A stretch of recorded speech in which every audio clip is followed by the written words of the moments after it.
সাম্প্রতিককালের একটি ঘটনা। ২১শে ফেব্রুয়ারির দিন একজন নারীকে দেখা যায় জুতা পায়ে শহীদ মিনার প্রাঙ্গণে প্রবেশ করতে। তাকে যখন ক্যামেরার সামনে প্রশ্ন করা হয়, যারা শহীদ মিনারে জুতা পায়ে প্রবেশ করেন তাদের সম্পর্কে আপনি কি বলবেন, তখন তিনি তাদের পারিবারিক শিক্ষা নিয়ে প্রশ্ন তোলেন। কিন্তু পরক্ষণে যখন তাকে তার নিজের ভিডিওটি দেখানো হয়, যেখানে সে নিজেই জুতা পায়ে শহীদ মিনার প্রাঙ্গণে প্রবেশ করেছিলেন, তখন তিনি এটিকে কোনো সমস্যাই না বলে আখ্যায়িত করেন। মাননীয় সভাপতি, এরকম হাজারো উদাহরণ দেখে যেতে পারবো, যখন সংস্কৃতি, মতামত সব হয়ে যায় ক্যামেরায় প্রদর্শন নির্ভর। বর্তমান যুগে এসেও সংস্কৃতি পরিচয়ের ধারক হিসেবে কাজ করছে, এর কোনো বাস্তব উদাহরণ আমাদের সমাজে নেই। ধন্যবাদ মাননীয় সভাপতি, বিজ্ঞ বিচারক মণ্ডলী এবং উপস্থিত যারা আমাকে শুনছেন, সকলকে জানাই আমার সাদর সম্ভাষণ। আজকে পক্ষ দলের দলনেতা হিসেবে আমি আমার দলের স্পষ্ট ব্যাখ্যা দিয়ে দিতে চাই। সংস্কৃতি আর আত্মপরিচয়ের গভীর প্রকাশ নয়, আধুনিক সমাজে এটি ক্রমশ প্রদর্শনের উপকরণে পরিণত হয়েছে। সংস্কৃতি একসময় ছিল বিশ্বাসের চর্চা, জীবনের স্বাভাবিক অভ্যাস, প্রজন্ম থেকে প্রজন্মে বহমান মূল্যবোধ। কিন্তু আজ সংস্কৃতি মানে ক্যামেরার সামনে কিছু মুহূর্ত, সংস্কৃতি মানে ভিউ, লাইকস আর হচ্ছে রিচ, সংস্কৃতি মানে হচ্ছে যা আমরা মানুষকে দেখাতে পারি। সংস্কৃতি এখন আর চর্চা নয়, এটা পরিণত হয়েছে এক ইভেন্টে। ধর্মীয় অনুষ্ঠান ছিল আগে একসময় বিশ্বাসের প্রকাশ, উৎসব ছিল পারিবারিক সংযোগ, পোশাক ছিল জীবনধারার একটি অংশ। কিন্তু বর্তমানে ঈদ মানেই হয়ে গেছে একটি ফটোশ্যুট। ঈদের নামাজে যাওয়া থেকে শুরু করে ঈদের নামাজ থেকে আসা পর্যন্ত সম্পূর্ণ সময় চলে ছবি তোলা। এমনকি ঈদের নামাজ শেষে যতক্ষণ না পর্যন্ত ফেসবুকে পোস্ট করা হয় আলহামদুলিল্লাহ ঈদের নামাজ ডান, এই পোস্টটি না করা পর্যন্ত কারো ঈদের দিনটি শুরু হয় না। এমনকি যখন এই যে আমার উৎসবের দিনটিতে বাসায় গিয়ে পরিবারের সাথে সময় অতিবাহিত করার কথা ছিল, সেই সময়টিও পরিবারের সাথে সময় অতিবাহিত না করে আমার ফেসবুকে কোন পোস্টে কত লাইক হলো, কোন পোস্টে কত কমেন্ট, কোন পোস্টে কত শেয়ার, এইগুলো দেখাতে আমরা ব্যস্ত। এগুলো কি প্রদর্শনের উপকরণ নয় বিজ্ঞ প্রতিপক্ষ? আজকে আমরা পহেলা বৈশাখের কথা বলছি। পহেলা বৈশাখের পান্তা ইলিশ খাওয়া এখন আমাদের জন্য একটি ট্রেন্ড। কিন্তু দুঃখের বিষয় কি জানেন মাননীয় সভাপতি, আমরা অনেকেই জানি না আসলে পান্তা ইলিশ খাওয়ার তাৎপর্যটা কি। বৈশাখ মাস অত্যন্ত তাপদাহ একটি মাস, এই সময়ে তাপমাত্রা থাকে সর্বোচ্চ, তাই শরীরকে ঠান্ডা রাখার জন্য প্রয়োজনীয় খাদ্য উপাদান আমাদের গ্রহণ করা খুবই জরুরি। পহেলা বৈশাখে আমরা যখন পান্তা ভাত খাই, পান্তা যখন এই ভাতটা যখন পানিতে মিশিয়ে রাখা হয়, এটা একটি সুপার ফুডে পরিণত হয়, যেটি আমাদেরকে সারাদিন শরীর ঠান্ডা রাখতে সহায়তা করে।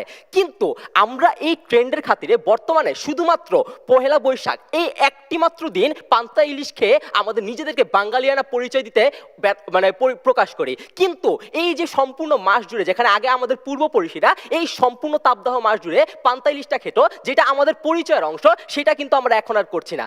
আরও দুঃখের বিষয় কি জানেন মাননীয় সভাপতি, আজকে যদি কোনো আরেকজনের ফেসবুক পোস্ট আমার চোখের সামনে না পড়ে, তাহলে এই পান্তা ইলিশটা আর খাওয়া হয় না।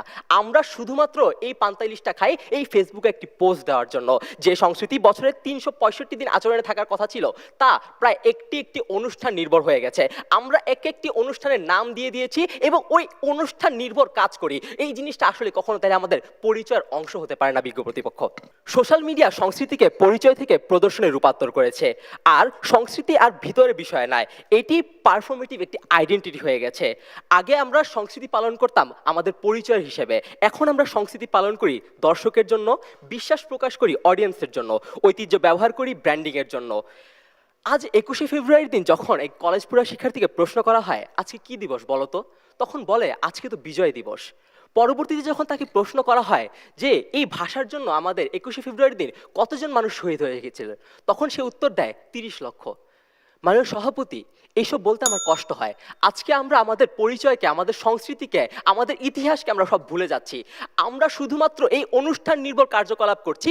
আজকে সেই এক মানুষটাই কিন্তু বাসায় গিয়ে ফেসবুকে পোস্ট করবে আজকে ভাষা শহীদদের প্রতি বিনম্র শ্রদ্ধা, কিন্তু আসলে তার অন্তরে সে এই জিনিসটি ধারণ করে না, তার অন্তরে এই বিষয়টি নেই যে আসলে সেই ভাষা শহীদদের প্রতি বিনম্র শ্রদ্ধা প্রদান করছে। শুধুমাত্র সেই ফেসবুকে পোস্টটি দেওয়ার জন্য, শুধুমাত্র ওই প্রদর্শনটি করার জন্য, শুধুমাত্র নিজের রিচ বাড়ানোর জন্য, শুধুমাত্র নিজেকে প্রকাশ করার জন্য যে আমি একজন সংস্কৃতিবান লোক, আমি একজন বাঙালি লোক, এই জিনিসটা প্রকাশ করার জন্য শুধু সেই জিনিসটি করছে। কিন্তু আসলে তার ভিতরে এই পরিচয়ের একটি বিন্দু পরিমাণ ফোঁটাও বিদ্যমান নেই। বিজ্ঞ প্রতিপক্ষ আর প্রথম বক্তা আমাকে বলে গেলেন যে আসলে প্রদর্শন ইতিবাচক নেতিবাচক কিছু না, এটা আসলে ইতিবাচক একটা জিনিস। আচ্ছা, আমি আপনাকে একটা জিনিস বোঝাই। আপনার সংস্কৃতি যদি এরকম হয় যে সময়ের সাথে সাথে বিকৃত হয়ে যায় এবং এটি হয়ে যায় অনুষ্ঠান নির্ভর, এবং আপনার এই সংস্কৃতিকে কেন্দ্র করে যখন পণ্য বাজারে বিক্রি করা শুরু শুরু হয়? কেন শুধুমাত্র আমার 14ই ফেব্রুয়ারি এবং 21শে ফেব্রুয়ারির দিন ফুলের দাম যেটা 10 টাকা 20 টাকা থাকা উচিত ওইটা হয়েছে 100 টাকা? কেন আমার ঈদ আসলেই আমার বেড়ে যায় হচ্ছে পোশাকের দাম? কেন আমার পহেলা বৈশাখ আসলে বেড়ে যায় ইলিশের দাম? এগুলো কেন হয়েছে? কারণ কি আপনারা এই জিনিসগুলোকে প্রদর্শনের উপকরণ পরিণত করেছেন। একটা দিন কেন্দ্রিক আপনার প্রদর্শনের উপকরণে পরিণত হয়েছে। এই প্রদর্শনের উপকরণ রয়েছে পণ্য, এবং এই পণ্যের কারণে আমরা আজকে বিশ্বাস করি সংস্কৃতি এখন পরিচয় নয়, প্রদর্শনের উপকরণ। এই বলে আমার বক্তব্য শেষ করছি। ধন্যবাদ মাননীয় সভাপতি, ধন্যবাদ সবাইকে।